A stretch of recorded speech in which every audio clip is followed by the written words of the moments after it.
Lavinia didn't do one of these things because, God, there's so much talent here and this is so challenging. Okay, propped up? Yes, I think I am by now. Because how many more tools and toys and things can we get on this planet? And what are we going for? But really, we never had instruction booklets to just know how to play.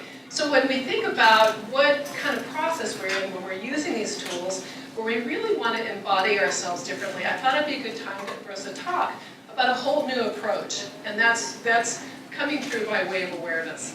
I was in my Feldenkrais training and I was immersed with using my sensory awareness, and somebody slipped a roller under my spine. And I just became very differently affected by it than I had been before in other elements. I felt grounded. I felt that I could lose my sense of time.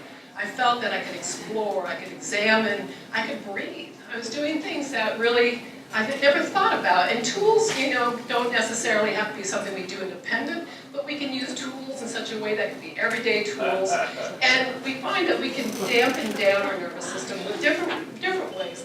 How do you feel when you Google the word Feldenkrais rollers and you see this? It's not our intention, is it? And that's really what it comes down to. So I call it prop integration. Because really the props aren't really what it's about, is it? It's about how we approach it. And thank you to Dr. Moshe Feldenkrais, because he provided us with the creative mindset and the way that we can use ourselves so that we can go and make changes. And we do it because we're not trying to cure. We're actually trying to set the conditions up so people can learn and embody some of the things that are based on what we call lessons. So in our Feldenkrais work, we use such great tech tools like kneeling pads for custom head support. We use dolls. They go back from prehistoric times. We are cheeky the way we use our sits bones. And then, next. We are really friendly with the floor. And we use rolled up blankets because guess what? That makes a travel roller. And we've been known to use books for imaginary floor. So we don't have to really evolve beyond that. And thanks to Dr. Chester, we now have movable bendy skeletons. And I can't tell you, with all the technology we have, that makes a big difference when we can see our three-dimensional movement.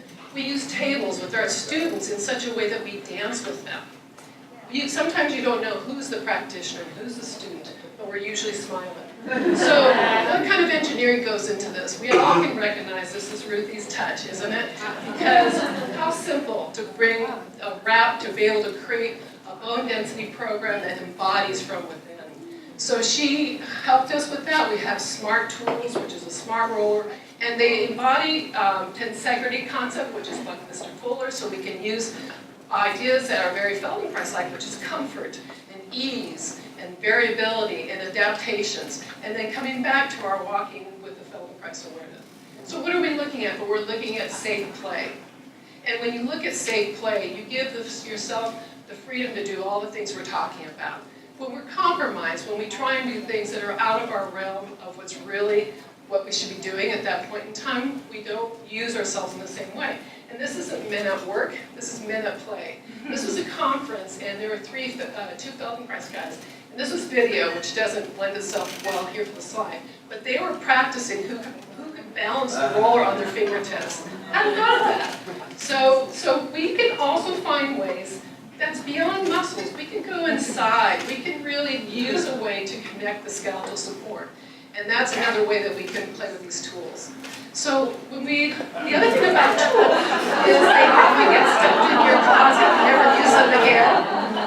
And so, would you like to have something that you want to come back to that you'll reuse? So thank you to, we also like to mimic nature.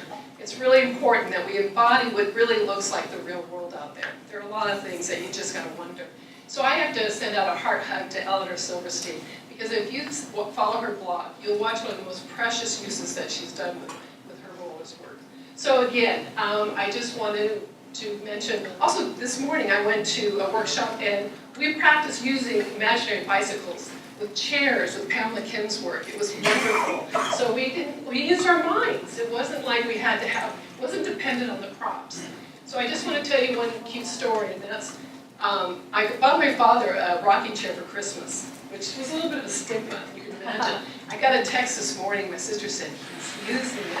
And I cannot tell you, what is a rocking chair? It's a swing, it's safe balance, it's movement. And I just think I owe it to this, and we do need to take it out to the American public. Thank you.